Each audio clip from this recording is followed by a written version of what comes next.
Assalamualaikum warahmatullahi wabarakatuh. Salam sehat untuk seluruh rekan-rekan YouTuber saya semua dimanapun berada di dalam negeri maupun di luar negeri. Semoga Tuhan Yang Maha Esa selalu memberikan kesehatan kepada kita semua sehingga kita bisa beraktivitas sesuai dengan apa yang kita perlukan. Ya, karena kita profesinya berbeda, tapi di YouTuber adalah sama. Kita sama YouTuber. Nah, saya ini berdua dengan murid saya.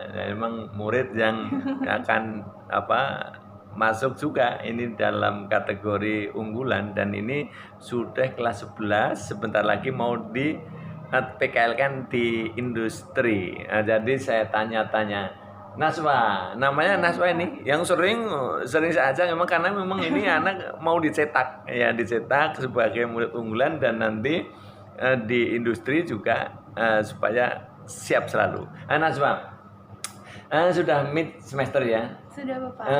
Gimana tentang front office sudah? Sudah. Housekeeping sudah ya? Sudah. Oke, sulit nggak? Sedikit, Bapak, sedikit lebih susah. Sedikit lebih susah ya, belajar terus lah. Nah, yang merasa kamu kurang mengerti yang mana?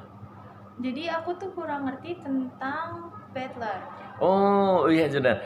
Jadi ternyata anak ini tentang butler service. Apa itu butler? Coba saya jelaskan. Nah, ini tidak hanya untuk murid saya saja, tetapi untuk semua yang mempelajari tentang dunia perhotelan dan juga akademi maupun SMK. Yaitu butler. Apa sih butler ya? Nah, ini kalian camkan baik-baik karena kamu sebentar lagi akan dikirim ke industri ya. Butler itu adalah satu orang yang bisa melayani 3 departemen loh. Itu namanya butler. Jadi satu orang itu bisa menangani 3, yaitu front office bisa, housekeeping bisa, food and beverage bisa. Jadi itu namakan butler service ya. Orang bukan dunia perhotelan pastinya bisa asisten pribadi lah ya gitu. Jadi mulai dari front office-nya itu mulai dari penyambutan tamu ya sampai ke kamar, bisa menjelaskan fasilitas hotel, juga untuk yang baru menginap di kita ya, di hotel. Nah, bisa menjelaskan. Lantas housekeepingnya juga butler itu bisa bedding ya, bisa merapikan atau prepare room, itu harus bisa. Jadi melakukan tugas ke housekeeping, usaha room yang mulai dari preparing sampai semua perlengkapan jadi itu harus bisa. Nah, juga ini saudara, juga food and beverage-nya. Jadi seorang butler itu harus bisa melayani food and beverage. Artinya kalau tamunya perlu food yang harus dimasak oleh FB produk, yang dia turun ya, mengambil ordernya dan sebagainya. Tetapi kalau hanya sekedar masak indomie mah nggak usah ke kitchen ya. Nah, di samping itu juga, pokoknya tamu itu kan tahunya bayar, diem selesai. Nah, yang menyelesaikan tugasnya selama tamu menginap itu namanya butler. Sampai-sampai menyelesaikan bill loh. Jadi tamunya diem, kalau mau check out, yang ngitung billnya aja bisa diselesaikan oleh butler itu. Jadi dia turun, menaikkan billnya, naik lagi, tamunya tinggal check out, begitu. Itu namanya butler. Butler itu multi talent gitu ya, Pak? Betul. Jadi butler itu multi talent dan multitasking. Jadi aspri lah gitu. Tamunya di kamar, keperluan apa saja. Keren dong. Sebenarnya makanya kalau sudah bisa melaksanakan butler itu 3 departemen sudah bisa dilaksanakan. Nah, kamu nanti harus bisa, mau di housekeeping mau di FB mau di front office ya, memang kita pelajaran front office. Gitu ya, itu namanya butler.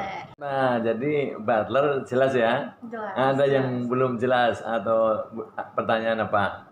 kira-kira Bapak nanti setelah saya lulus atau PKL nanti tuh saya bisa nggak ya jadi butler? Oh iya ya. Nah kalau ketika PKL itu tergantung ya satu kemampuan kamu. Kalau tamu hotel itu kan beraneka ya. Ada orang Eropanya, orang Timur Tengahnya, orang Indonesianya. Nah, jadi kemampuan kamu nanti dilihat.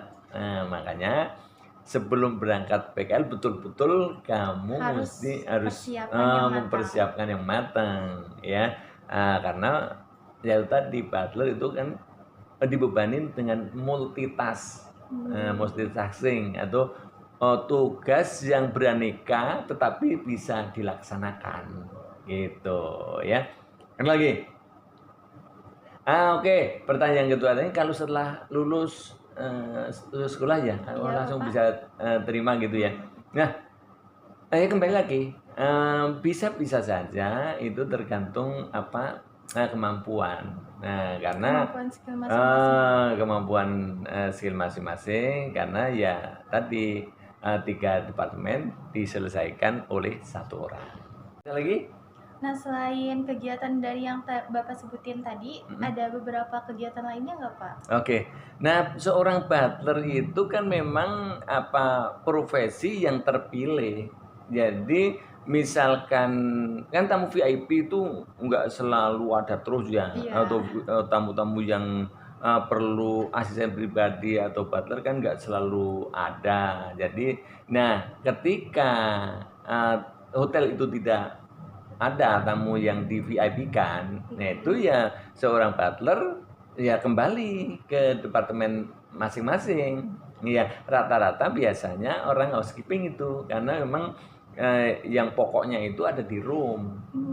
Ya jadi yang main pointnya itu adalah di housekeeping gitu.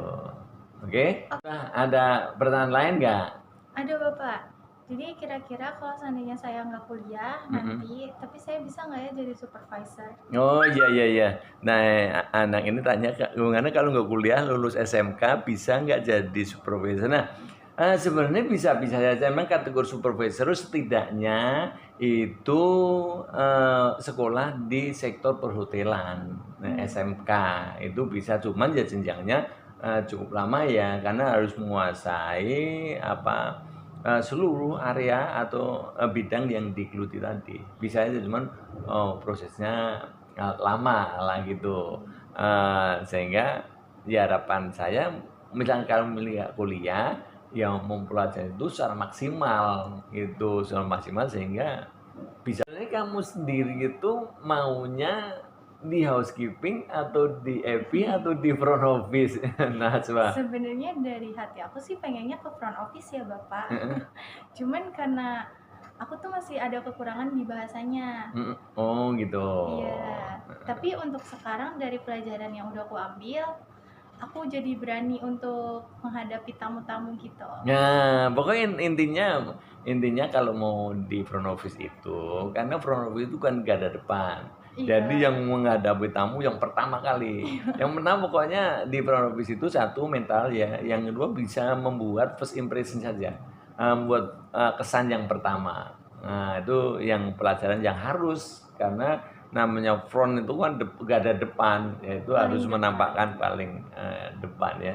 Oh yakin bahwa kamu bisa kok. Yakin yang untuk bahasa Inggris rajin mengucap, rajin menghafal, terus menerus berlatih itu nyatanya sekarang kamu bisa. Nah oke, saudara-saudara, ya mudah-mudahan Najwa ini sekarang mentalnya sudah ngaku sudah ada sedikit naik ya. Dari bahasa memang ya bahasa Inggris itu harus rajin sih. Nah mudah-mudahan Najwa ini nanti bisa ke dunia perhotelan yang sisi tengah adalah front office. Sekarang udah mulai giat belajar, yang tadinya takut sekarang udah nggak takut, sehingga ilmu atau yang pengalaman yang didapat oleh Najwa belajar di SMK Cipta Karya ini bisa menjadikan referensi bagi siapa saja, SMK maupun akademi yang sedang mempelajari dunia perhotelan. Saya pikir itu saja dulu video kali ini. saya ucapkan akhirul kalam, wassalamualaikum warahmatullahi wabarakatuh. Sampai jumpa di video-video berikutnya. Namun bagi siapa saja yang baru menemukan channel Adi Kasmuri, tolong bantu like, subscribe juga share-nya supaya channel Adi Kasmuri bisa berkembang. Terima kasih. Kasih.